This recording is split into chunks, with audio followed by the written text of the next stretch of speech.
and welcome to Crossover. I'm Yi Xu in Beijing, and once again by my side is the wonderful Tianran He. Thank you. I'm always very excited to be here. Now, you know, Tianran, a lot of times here in Crossover, we talk about things that are very lighthearted. We have a lot of demonstrations in the studio. That's why you asked me to come here.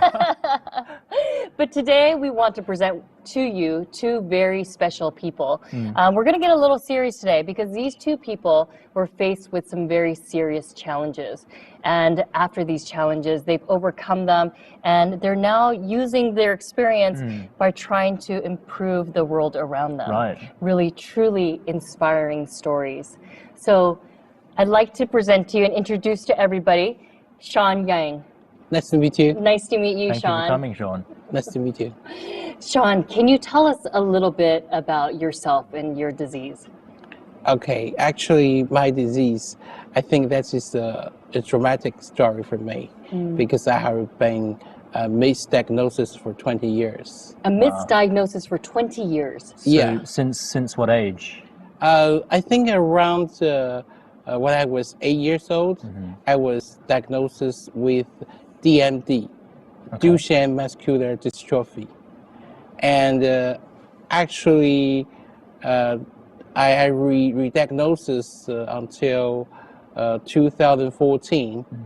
And, you know, that I re-diagnosed with genetic testing. And that result, I have LGMD2E.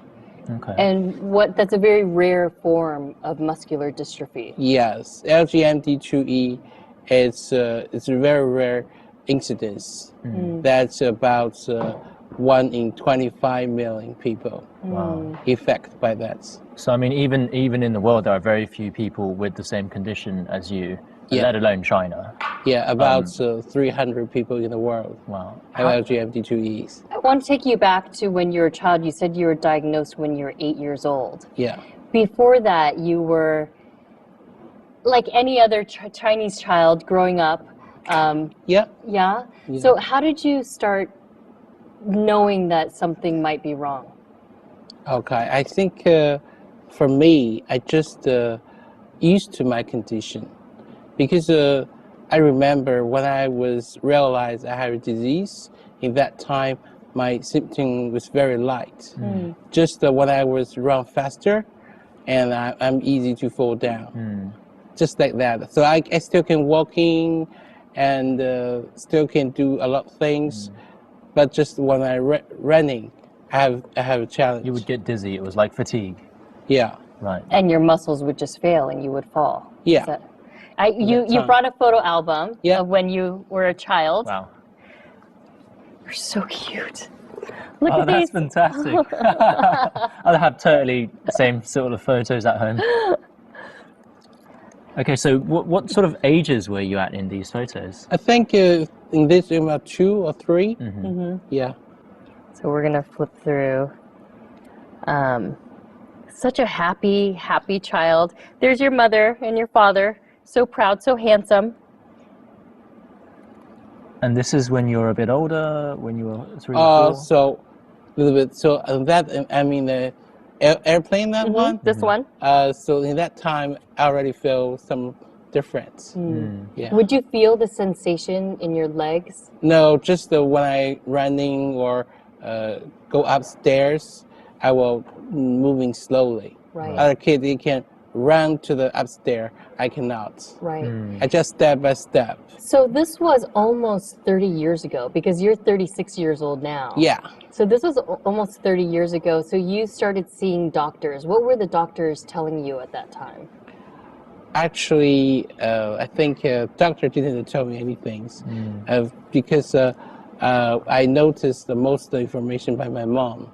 Right. You know, because I remember when I was maybe like 8 years old, and I go shopping with my mom. I saw a young man in a wheelchair, and I asked my mom why that man cannot walk, and she told me maybe he got very serious sick and cannot be walked. But my mom mentioned you got sick as well. Maybe one day you cannot be walk. Right. So she was preparing you. Yeah. That one day you would probably be in a wheelchair. Yeah, actually, she tell me everything that I may facing today. In that time, I just, maybe, but my mom always say, if you cooperate and be positive, maybe can change. Right. Yeah. And back then, the doctor said that you only had a certain amount of years left. But obviously, you've beaten that. You've obviously shown them wrong. How did you feel when you got that prognosis? What was it like for you? Oh wow, this is very hard to say. Actually, I felt my life without length. After I passed 18, every years I felt, I got new life, because I don't know how long I can be. Right. Every year you felt like you were beating the disease. Right. Yeah. But actually, later on I realized, because I find actually everyone is the same, because we all living in the moment that we can feel. That even for you and me, and there is no yesterday and tomorrow, because yesterday already passed, Right. and tomorrow maybe may not come. So you're living in the present. Yeah, everyone. Yes, we all live in the present. Yeah. Every day has so much meaning. So tell me, at some point you couldn't go to school anymore, but I mean, look at you, Sean. You speak English fluently. Can't say that for every Chinese person. Sure. You're very intelligent. You're very articulate. How did you educate yourself if you weren't going to school? Yeah, and because of my condition, I stopped my study when I was maybe around 9. So in that time, I was in the grade 4, and I studied learning the encyclopedia. You read the encyclopedia? Yeah. From A to Z? Yeah. I can't That's say amazing. I can't think of anyone who's ever done that. But it's interesting, and because it's more interesting than the textbook. Sure. Because I can, find what I'm interested in and to reading that. What interested you the most?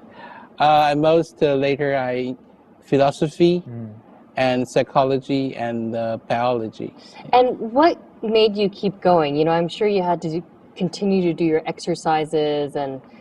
You mean what gave me my power? Yeah, where did that drive come from to keep going, keep educating yourself, keep being better and better? Because I'm guessing that there are a lot of people who might be depressed. They hear about the disease, they feel depressed, they may not, they kind of give up. But it seems like it only made you want to do more. I think if you like asking me that, I will thanks my mom first, because when I was very young, and my mom always, trained me, and you need to facing you challenges. You cannot give up, and so the life, maybe right now you cannot do, you cannot run, and you're just sitting in a wheelchair, but you still can thinking. Right. So you still can experience the world and the life. How about your English? How did you learn your English? Because I heard you actually came in 3rd place for the CCTV English Cup back in 2005 or something like that. Yeah. Where did the English training come from? Most time I study by myself, and then also I have an English partner from Canada. Okay. Yeah. How did you communicate with your partner? Through internet. Yeah. Through Skype? No Skype. In that time, we use Yahoo Messenger. Right. Yeah. Yahoo Message. And she teach me English. I teach her Chinese. And how is her Chinese now? So-so. Not as good as your English.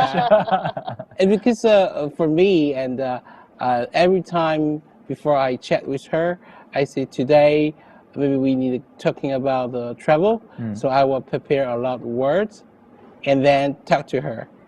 And but for For her, maybe she didn't prepare a lot. Right. Why was English training so important to you? So I think for learning English, my first reason is very simple because I plan one day I go to America for treat my disease. So in that time, I think if I can speak English, I don't need to get translator. Right. Yeah, that's a very simple reason. It'll save some costs too. He has a tremendous amount of determination. I love the fact that Sean is so incredibly goal-oriented. Right. Very few people in life know exactly what they want to do at X time in their life. Exactly. And from this English training, you started a company a while back. No longer exists, but you started a company because you wanted to teach English to other disabled persons. Right. Can you tell us why you wanted to do this? Because I feel most disabled people, they don't have a good opportunity, have a good education. So, and I see a lot, disabled person. And for example, because I training 3 blind students, they cannot see. Sure. And when I first met them, I say, "What do you want to do in the future? What do you want to be in the future?" They just say, "Maybe I can be a massage sifu." A Right, masseuse. a masseuse. Yeah, masseuse. Yeah. I think, no, you still can do other things. And then the kid said, "No, for me, I only can do that." So in that time, I say, "No, I can teach you English. Then you can go to UK to study and change your life."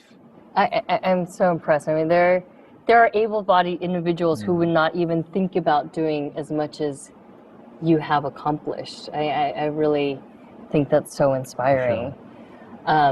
Sean, you mentioned before that a lot of this motivation and the drive comes from your mother. Yeah. We went and we interviewed your mother. As you know, we went to your house and we tried to see what your daily life was about and what your mom had to say. Let's take a look.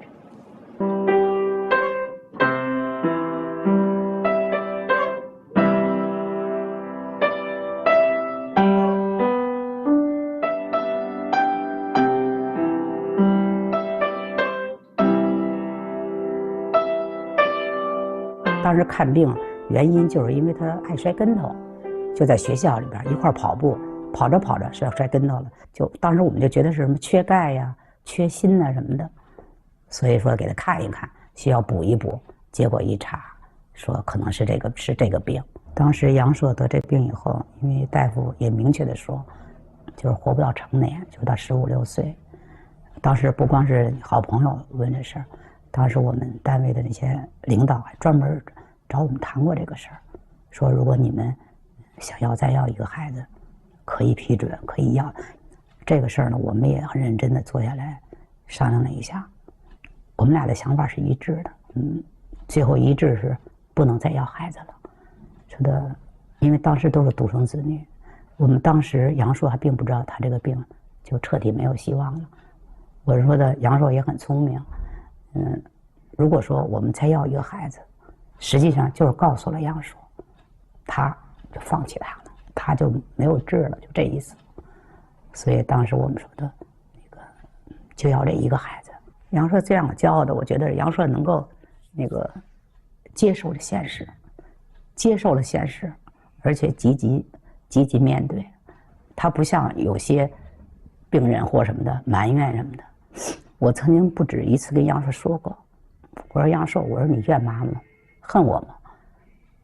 我有时候我多少次我后悔，我说我要知道孩子有病，我就不会要这个孩子。因为作为父母，作为自己来讲，受苦受累，我觉得因为是自己的孩子是应该的。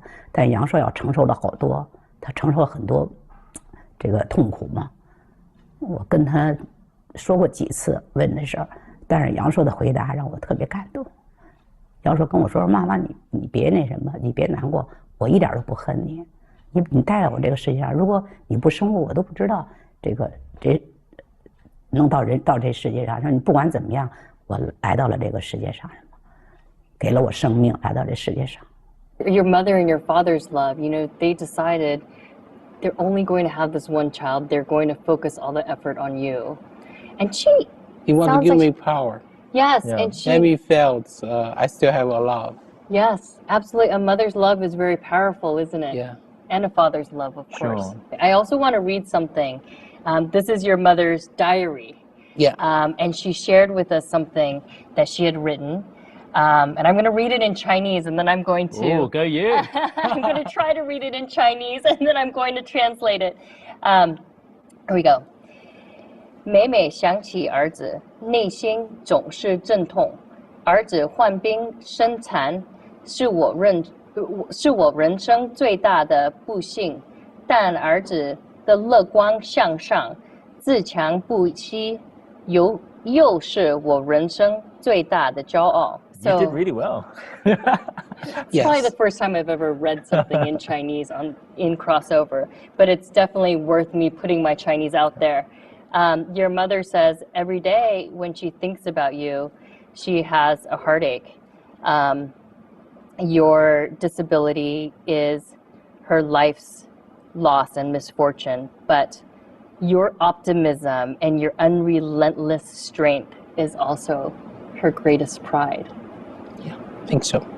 Yeah, you could see the relationship For sure. is so strong. She's an amazing woman, very lucky.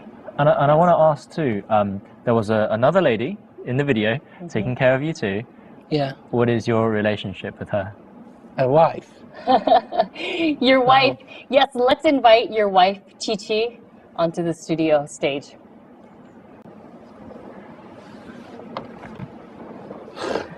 Come on, Chi Chi. Welcome to Crossover. Hey, Hello. welcome. Hi. Karen, nice to meet you. Nice to meet you. Hi. So, Chi Chi, you've been with Sean for over a decade now, right? Yeah. About 10 years. How would you describe Sean as a person? Oh, that is a good question. In my mind, he is very strong and optimistic and clever and cute and romantic man. I think that Romantic. You're romantic too, Sean. I wrote poetry to her. Yeah. Oh, Yeah. right. You wrote poetry even when you were a child. Not child, but- about 18 years old. Chinese poetry. Yeah, Yeah. Chinese poetry. And so you write love poems to her? Yeah, my wife. To your wife, right? Yeah. To Chi Chi. I wanted to ask, Yeah. how did you two meet? It was 10 years ago, you say? She's my helper. Mm-hmm. They take care of me, Right. like a nurse helper. Yeah. Well, not much has changed. Yeah. So Chi Chi, I know you spend all your time with Sean, and there are people outside the community who they don't really understand people with disabilities. What would you like to tell people about persons with disabilities? I think I want to tell them is there is not different. I think they just need our little bit more take care of in their life. Even we are healthy, we do need help. But maybe in some situation, we also need help too. So more important is just not treat them. They are special people. They are not different. They just the same. Just maybe just need a little bit more help. Right. Yeah. And just maybe a need- different kind of help. I think you're Yeah. right. I mean, everybody needs help. Yeah. Right? exactly. Yeah. Just maybe the situation is different. They need the help is different. Yeah. I think. Sean, you're surrounded by some amazing women Yeah. who are propping you up and helping you achieve your I mission. think the most important is she treat me just like other people. And I think this is very important because if I like people surround me very nervous and very sensitive, nobody will be like me. Sure. Yeah, how do you want people to treat you? You don't want to be treated in a special way. Yeah, You want to be treated like any other person. yeah, Yeah. you're right. Because otherwise it must be so stressful to kind of, have to walk around the subject. Yeah. Like you're walking on eggshells. It's Right. tiring. Yeah. Well, Sean, you've started your own business. You've started your own NGO. Yeah. You've taught English. You're fluent in English. But I know recently you started a new job too. Yeah. Can you tell us a bit about that? Yeah, it's very exciting. Your eyes just lit up. Yeah, I got a new job at LIH Oliver's Place. And this company actually provides a universal and multidisciplinary high quality rehabilitation service to children and adults. Wow. And in this point, I think if I work here, I also help a lot of people. Right. You know, yeah. And why is it personally so gratifying for you to work for, I mean, you started your own business. Yeah. Why is it so important for you to work for another company? Actually, I want to prove myself. You know, for LIH Oliver's Place, and this company is an international company and have more than 300 employees.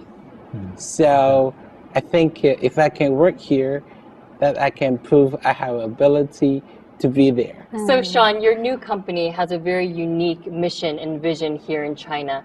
After this short break, the founder of LIH Olivia's Place is going to join us. Nelson Chow himself has a very unique story to share.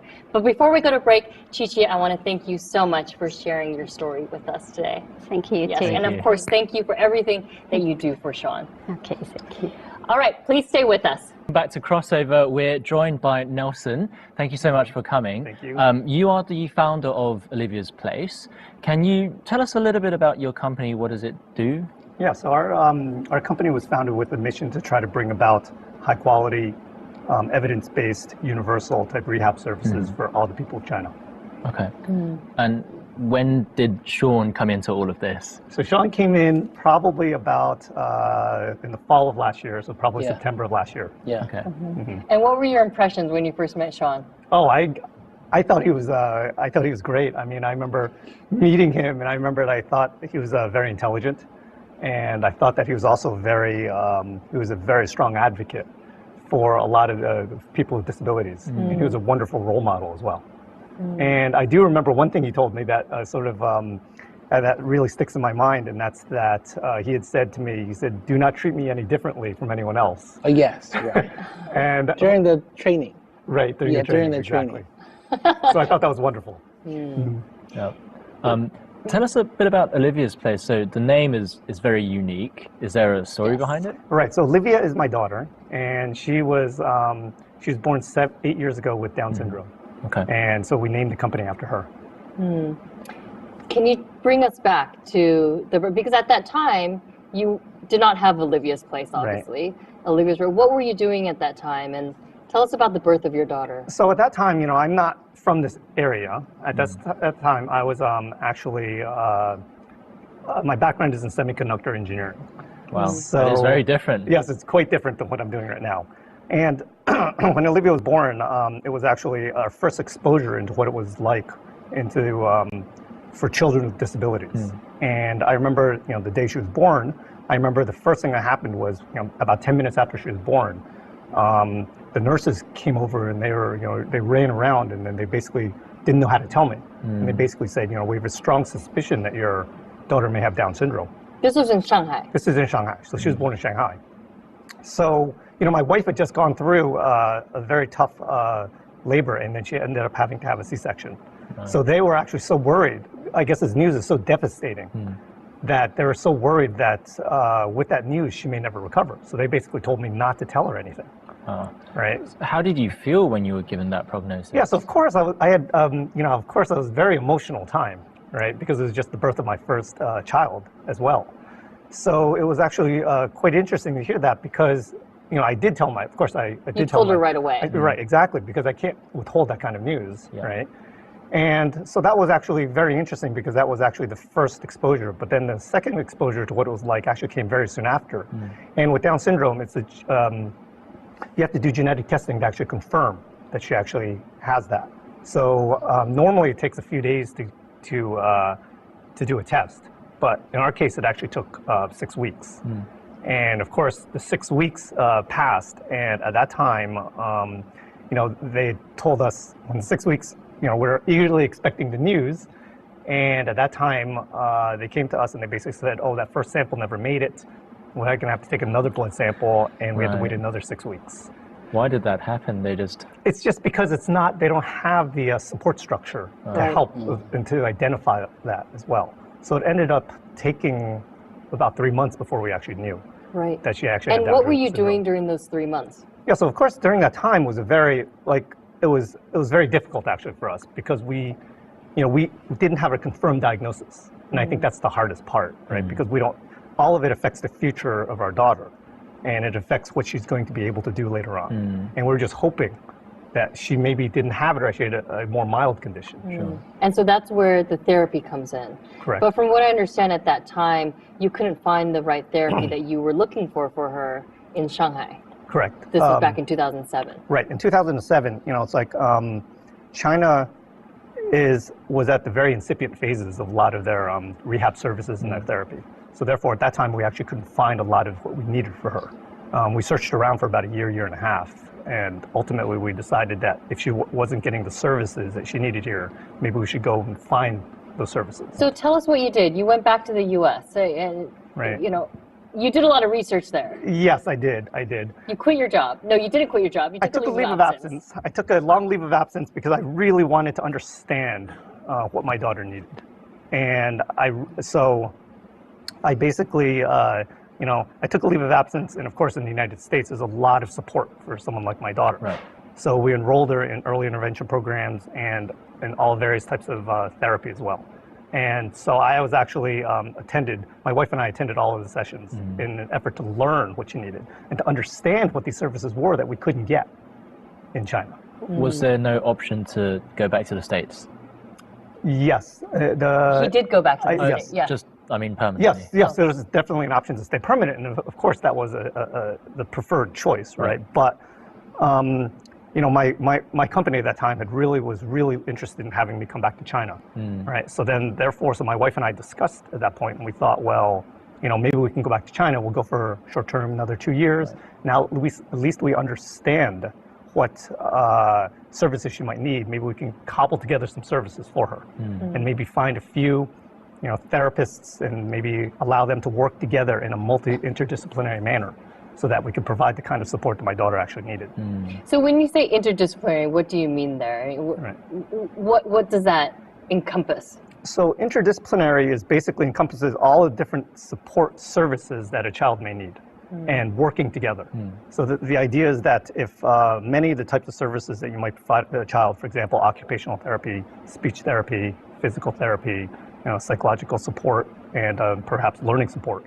A lot of these different areas, if you work together as a team to identify the goals and objectives for the child, and you decide which therapist or which clinician can actually help in a better manner, then actually it's much more effective.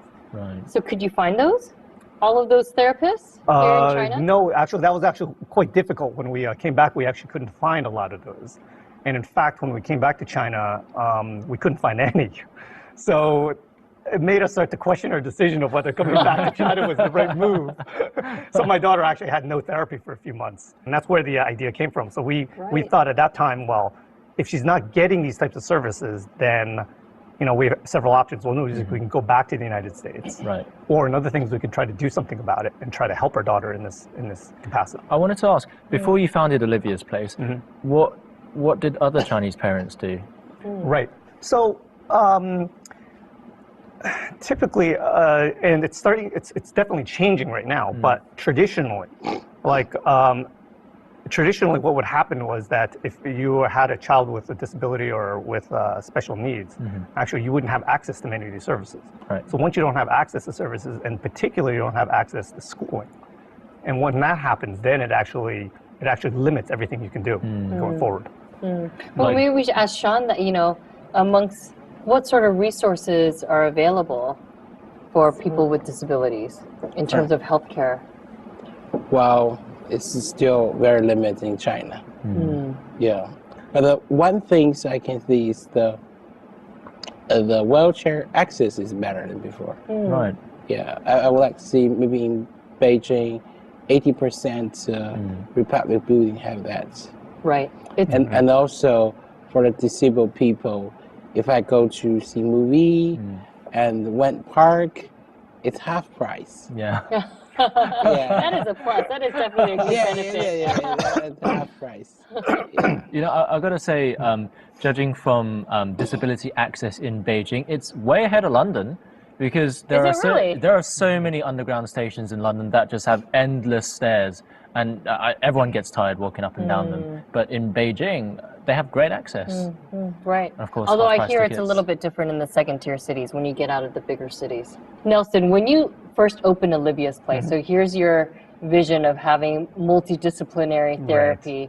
What was the reception, you know, by the community? You know, did you have a lot of parents seeking you out for help? What was the demand for the services? Yeah, so there's definitely a need for this type of service in the community, and I think it really is a matter of educating the population about the service, that there is a service available for them, and it's not the end of the world like I'd experienced, like the nurses had sort of expressed when my daughter was born, right? So I think the whole education part of it is a strong part of what we do actually, is because by giving the education, it allows everyone to understand what this service is, and allows them to understand that they can actually help their child. So you're saying that currently, you know, like maybe Chinese parents say if they had a child with cerebral palsy or Down syndrome, they wouldn't even know that they can have this type of early intervention that you're speaking of. Correct, because they don't have exposure and they're not educated on the types of services that might be available. And is this where Sean comes in?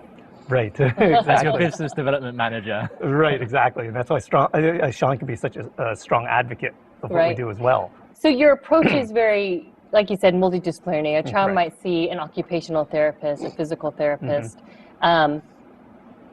This is all something that I've heard of in the U.S., but again, what's the state of this type of therapy? Is this very cutting edge for China? Well, for China, it's a new type of service, right? I mean, traditionally, this field is very much at its infancy right now. So in that sense, there needs to be a lot of education about this, and there needs to be the education of clinicians who can actually help in doing this. And I think that's one of the things that at LIH Olivia's Place right now, we're actually facing a lot of, is actually finding a lot of the clinicians that we need in order to do this type of service, and to help develop that in China, and to help bring about change in that. How are you finding these people? So we do it in many ways. One is that we bring aboard people who are actually trained in this area, and what we do is we give them additional training, for example. And so we might develop them in certain areas, but then at the same time, we also can work with universities, for example, to help bring about extra training and to help influence some of what's being taught there as well. So there's multiple ways that we can actually go about and try to find the clinicians that we need. Sean, I'm curious, how did you hear about Olivia's Place? You know, and what was your reaction? You know, somebody who has had a disability all of, you know, since you were a young child. You know, and when you heard about this idea, what was your reaction?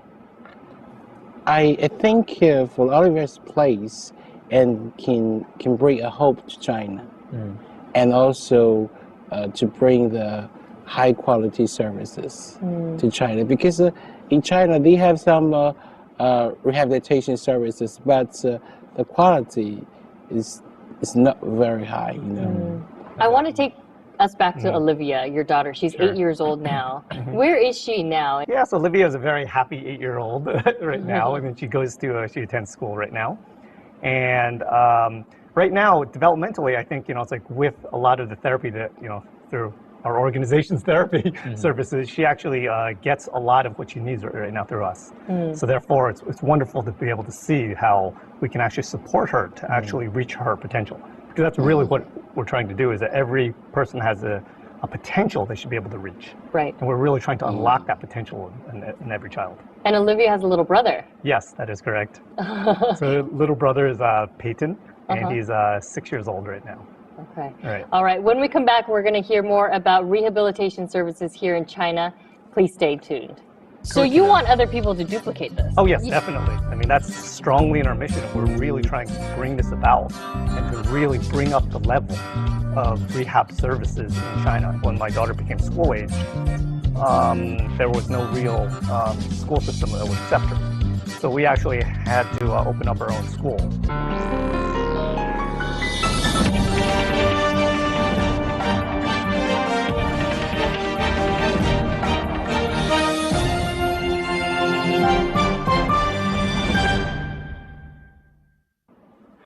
And welcome back to Crossover. So Nelson, before the break, you were talking about how the mission or the vision for your company is to provide this multidisciplinary rehabilitation service for children and for adults. But how do you make that universal? So that's actually a very interesting question, because a lot of the people at LIH, Olivia's Place and LIH, all ask me, how are we going to reach this? And we have such a big vision mission. And basically, the way I look at it is, I think the way to do it is to not, for example, no matter how many, for example, hospitals and clinics you build out, I don't think that's the way you can get there, because even if you build out hundreds of them, there's still thousands of other cities in China where you're not providing universal type high quality services. Right? So I think so we feel that the way to really influence this is to actually to do it on 3 different levels, and I call them, within the organization, I'm calling them the know-hows, right? It's building out these know-hows, and then therefore through the know-hows we can help bring about and to get to what we want to try to do, right? And in particular, one of them is clearly the clinical, meaning both the medical and the therapy knowledge and the management of that knowledge. So I think that's that's number 1. Okay, so how are you going to, I guess in some ways, spread that knowledge? Right, so basically, the idea is that with that, together with number 2, which is the training aspect of it, which we touched on earlier, is how do we train a lot of these clinicians, and how do you bring up the level of the clinicians, together with how do you actually bring together the operations and the processes that's needed to actually ensure that we have good quality, that we actually are scalable, that we actually have good health outcomes and things like that. The 3 of them put together is basically, the idea is to actually provide this set so that everyone can start using those, and to provide it as a model, so that we can use that as a model for other organizations to help use, so that they can actually help duplicate it as well. So you want other people to duplicate this? Oh yes, definitely. I mean, that's strongly in our mission of we're really trying to bring this about and to really bring up the level of rehab services in China. And the way to do it is So it's almost like open source rehabilitation services. This is definitely from your engineering background. Right. Yes, that is correct. And the idea is, like, if people ask, it's like, if they come over to us and say, hey, we would like to use a lot of what you have, can we copy what you do?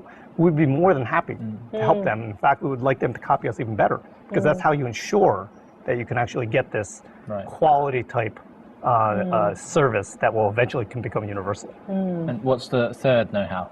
Oh, so I was remembering that. Yeah, you're paying attention. Very good. You were a good student. The 3rd one is that I just briefly touched on, is basically the operations and the processes. It's basically, and that's once again from a lot of my background, is how do you actually make something repeatable? Because in order to ensure health outcomes and quality health outcomes, you actually have to have a system, a process in place that guarantees you always do the same things over and over, and you always handle certain situations the right way.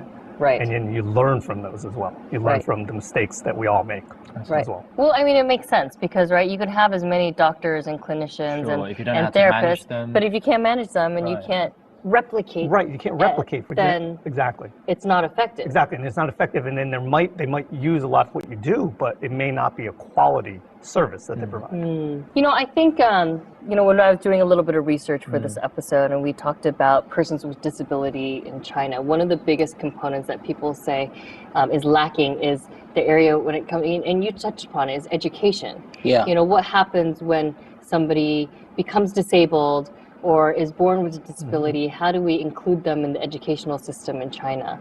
How would you evaluate or assess the current situation for education?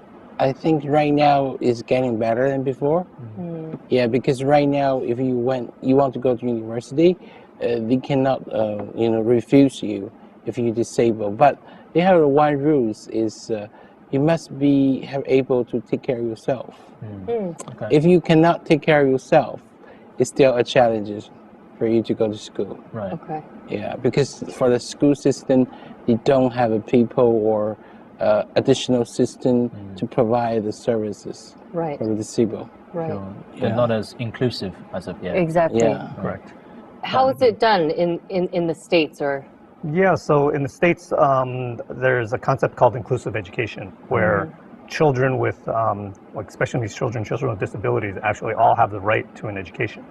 And so what they end up doing is they include them together with mainstream children, for example, so that both groups of children learn from each other as well, and they all learn together. Is this with or without helpers and minders? Yes, it actually includes help, and then Okay. you would have the support infrastructure in order to help the child do their best in school.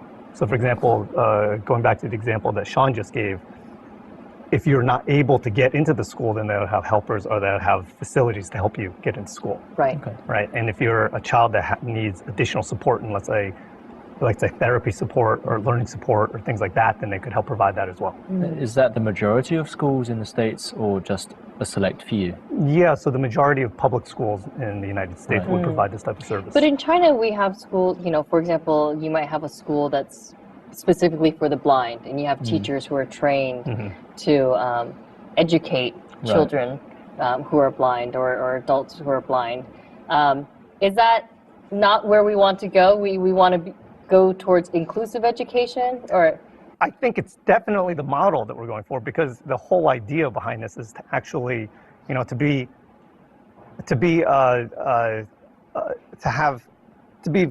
members of society. I think it's very important to start at the beginning when you're in school, because the school is actually an emulation of what society would look like, right? And I think so. I feel it's very important that within school they start getting exposure, and all the different groups of students actually get exposure to one another, because that mimics what real life is going to look like. Right. Is that starting to happen in China? Are people thinking about it? Are agencies thinking about that? This type of inclusive education model? Things start. What are things like for your daughter? You said she's studying here in China. Right. She's 8 years old. You're right. So that's actually a very interesting question. So that actually, you know, we were faced with the exact same problem of when my daughter became school-aged. There was no real school system that would accept her. So we actually had to open up our own school, in fact. You opened your own school for your Yes. daughter. Wow. We It opened really up our is own Olivia's school, place. and it was an inclusive school called Shine Academy. Okay. And now it's been absorbed we absorbed it into LIH, Olivia's place. So there's a learning center within our organization that helps provide education for children. And how many children are enrolled? So we depending on the time frame, but with various capacities, we had right now we probably have less than a dozen right now. Okay. But this is something that we also feel is a strong part of what we should be supporting as well. Very inspiring and impactful words. Thank you so much, Sean. You're welcome. Thank you so much, Nelson, for joining you. us today. Thank you for having us. And thanks to our viewers at home for tuning in. We'll see you next weekend on Crossover. Bye for now.